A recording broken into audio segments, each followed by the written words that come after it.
শ্রেণীর মানুষকে আমার আল্লাহ জাহান্নামের পুজোরে পানি দিবে। নাউজুবিল্লাহ কোন না কেন? এক শ্রেণীর মানুষকে আমার আল্লাহ পুজোরে পানি দিবে।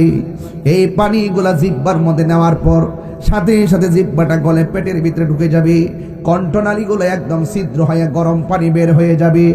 এমন ভাবে পানি হাসরের ময়দানে এই পানি যখন মুখের মধ্যে দেওয়ার পর তখন বান্দাগুলো আল্লাহরে ডাক দিয়ে বলবে, আল্লাহ আমরাও তোমার বান্দা, তারাও তোমার বান্দা, আমরাও তোমার কাছে পানি চাইলাম, তারাও তোমার কাছে পানি চাইলো, আমাদেরকে দিলা তুমি জাহান্নামের নিচের পুজোর পানি,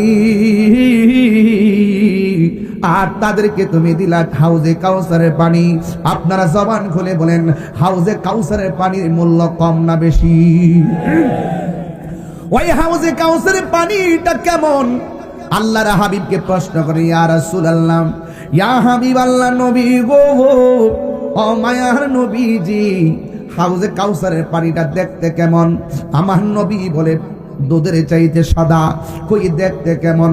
কই বরফের চাইতে আরো স্বচ্ছ। ইয়া রাসূলুল্লাহ, নবী গো, হাউজে কাউসারের মধ্যে ঢেউ আসেনি? কই হ, ঢেউ আছে। ঢেউগুলো আমার আল্লাহ বানাইছে মণি মুক্তা দিয়া। জোরে জোরে কি সুবহানাল্লাহ বলা যাবে না?